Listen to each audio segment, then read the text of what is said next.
So now we've outlined all of the important parts, we have our main loops, and now the puzzle is just finding a way to fill the rest of this in a way that doesn't create a whole bunch of unnecessary pulls or pinching. So we can have some pulls here or there as needed, but we want to keep our loops as simple as possible. Now, the area I'm most uncertain about right now is the part just above his mouth and how that connects to the bites. So let's figure this out first. Though it looks like if we just connect these 4 vertices, we can make a quad pretty easily, and then just follow this down with another quad. So I'll actually just select this edge and then hit F to fill. Now I could continue that all the way down, but that's going to create some really big faces, and I don't know if I like that. So I'll hit Control Z and we'll stop at the corner of the mouth over here. Over on this left side, I could connect these 2 vertices. I could merge them together, but the problem is that if I move one towards where it should be along the edge, then this part, when it's subdivided, is going to be stretched in that direction. And if I move it over here to where it should be for the mouth, then this part is going to be stretched in that direction. So what I want to do is have at least one loop moving in between. So I'll hit Control Z and undo that. And let's just have some small face connecting this part over here, just like so. And then for the section under the mouth, I really like how he looks like he's biting his lip. And I think that's a really cool effect that we could make in 3D. So what I'll do is extrude this middle vertex down and make 2 triangles here just to create that shape. And of course, that's going to create some pulls and pinching, but this detail itself is a pinch, and so this should work out pretty perfectly.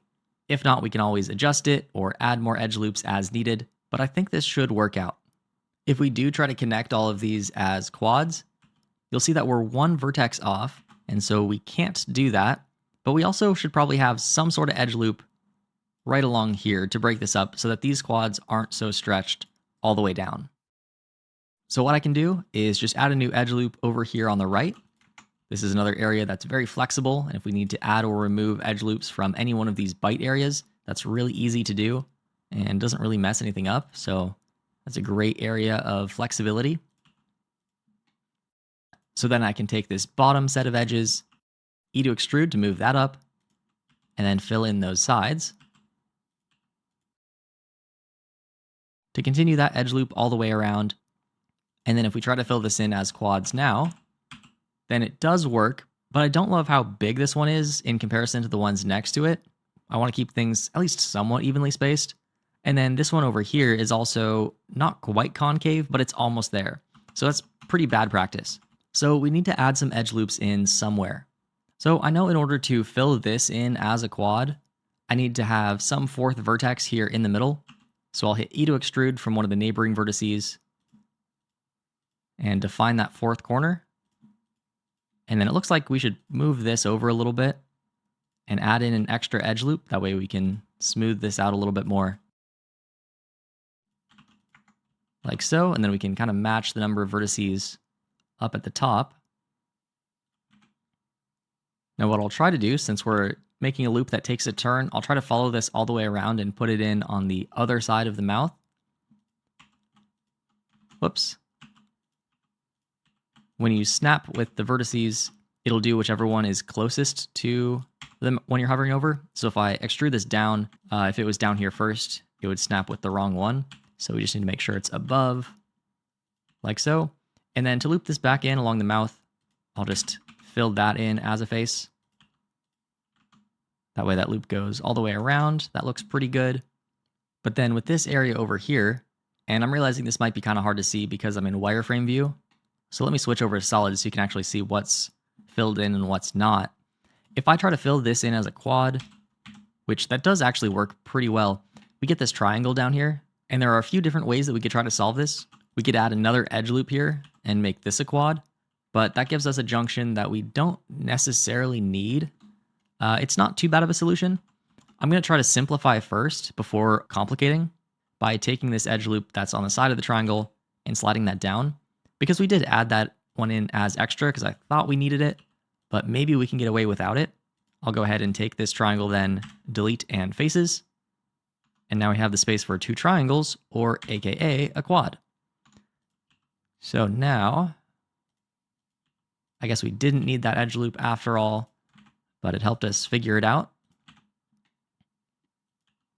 So that works out pretty well over there. And then we just need to match everything up over here by the chin. This over here on the right makes a quad pretty easily. Next to it makes a quad. And look at that, we also have one more quad. Okay, so that worked out pretty darn well.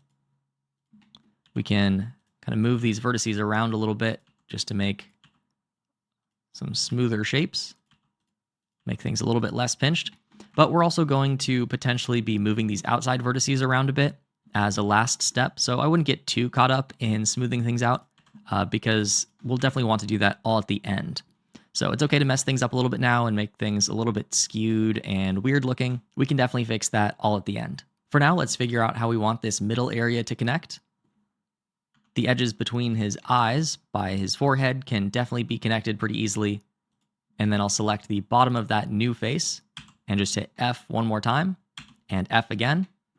And with another tap of F, we've filled all the way down. Now, by this point, the face at the bottom is getting pretty big, and so we probably want to split that up somehow. Whether that's with a junction, though, or with an edge loop that runs all the way up, we still need to figure out. If I do run a single edge loop all the way up, though, it looks like this matches up pretty well with the top of the mouth.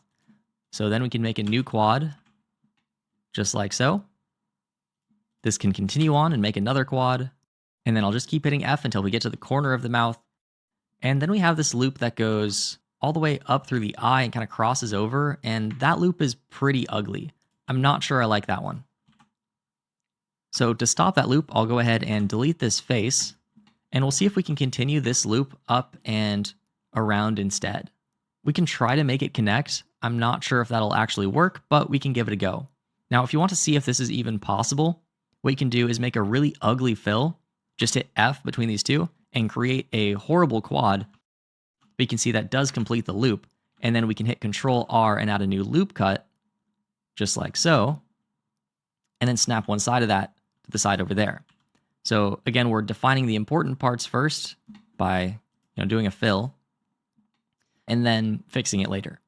But even though that completes the loop, it makes this topology really ugly, and so I actually think that's worse. So I'll Control Z and undo that, and instead let's just continue this fill up and around. It'll give us that one ugly loop, but at least the topology over here will be less pinched, and I think that's more important. Now, if I keep hitting F, this is going to be pretty twisted, and it looks like we need at least one more loop over on the side. So I'll move this one down a little bit, Control R, add in a new one. That way these fill in pretty nicely, at least all the way up to here, where I can pull that one down, and again, add in one more. Fill in that section. And I'll evenly space these out a bit better, just like so. And then I'd like this loop to finish all the way over here, such that it's not continuing to wind around the whole object there. So let's just take the top edges, E to extrude, S to scale those down, and then fill in the sides as quads. Again, this loop still isn't perfect. I don't love this pull over here that's causing all of this twisting, but it's not causing us any pinching or any other issues, so I'm not too worried about it. Here, let's just see what we can fill in as quads. If I select the edge on the right and just tap F, then that fills in a pretty nice quad. And I can massage the vertices into place. I do want the width of this outline to be pretty even all the way around, so I'll try not to make that too thick, maybe even move those up a little bit. And then I'll also move things over so they're more evenly spaced. We can also double tap G and slide things around. And we might need to add or remove some edge loops just to make everything fit, but it's pretty clear that we need at least one more loop on the inside here so that the faces aren't stretched all the way from the top to the bottom. So let's add a loop that goes all the way around his brow. I'll select all of the edges there except for the end two, and just hit E to extrude and move them upwards. S to scale them down, and then on the left side I can fill that in as a quad. But then on the right, instead of filling this whole thing in as a quad, what I can do is E to extrude, hold down Control, and just make a new pull that redirects the loop upwards. So we now have a loop that kind of defines the brow, and that works out pretty well. And then down here we have a lot of vertices that are all really tight next to each other, and we need to spread them out a little bit. So we can use our 3-to-1 junction to transition from these 3 loops in the middle to just one going up towards the top. So I'll make a inverted triangle shape and then E to extrude to make the rest of the diamond. Select those 4 and hit F to fill. So now we've made a 3 to 1 junction up here. And I'm not sure which one I want to connect this with up at the top, so we'll leave that for now. But I'll try to fill in this right area as a big quad, just like so. And then I could fill this in as a quad if I connected that all the way up. And that seems pretty extreme, but we'll see if we can get away with it. Because I can always spread these out on the sides like so. And maybe we can actually make that work. So we'll give it a try. If that doesn't work, then we can always try something else later.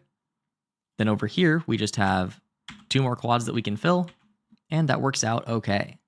But now that I'm looking at it, I don't love how we have this whole pole over here, this big junction, and this pole. It does all look a little bit messy. So maybe what we can do is, instead of transitioning from 3 to 1, just let these run up all the way through the top.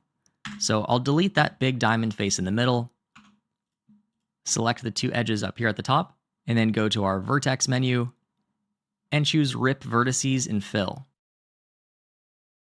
That way I can separate these out with a face loop in between, just like so, and then Control R to add in 1 more edge loop in the middle, and then pretty easily just make these quads by selecting one side and tapping F twice.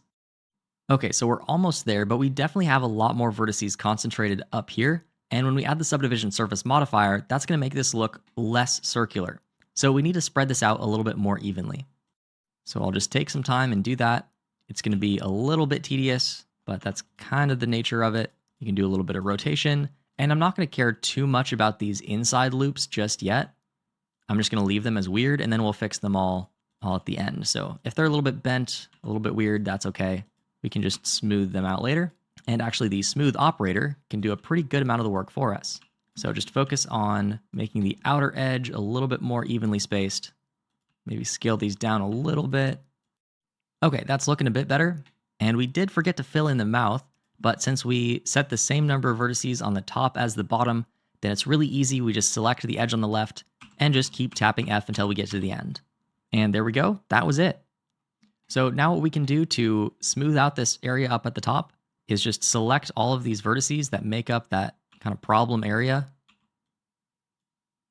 I'll Control right click and drag to loop select. And then I'll also hit Control plus just to select the entire forehead. And then I don't want to end up pulling the corners of the eyes accidentally. So I'll go ahead and B middle mouse button and deselect those areas in particular, but the tops of the eyes are fine. And then I'll just right click while I'm in vertex select mode and choose smooth vertices. Drag that all the way up to 1, and that's going to help quite a bit. So it's not going to be perfect after that. It might pull some areas down, and we might need to manually go and fix them later. But you can see just even that made this look so much better. Before it was a giant mess, and now it actually looks pretty good. So I could spend all day just tweaking vertices like this. So I'll save you some pain and not spend hours doing that, because you probably don't want to watch me do that. But once you have something that looks reasonably okay, then we can move on to the fun part.